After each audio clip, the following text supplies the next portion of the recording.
Byte from Cosmic Byte called as Nebula wireless controller. Let us unbox it and see what all contents are available inside the box. When you open, you see the controller.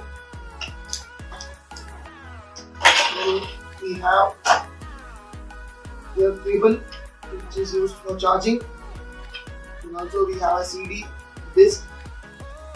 Then a manual is present. Then we have to connect this is the wireless connector of Type A connectivity to the USB port, and if you want to connect it to a Type C port, in many of the laptops Type C port will have with power supply. So for that they have given a converter. Type C to Type A converter is available. So let's take out the gamepad. So this is the gamepad.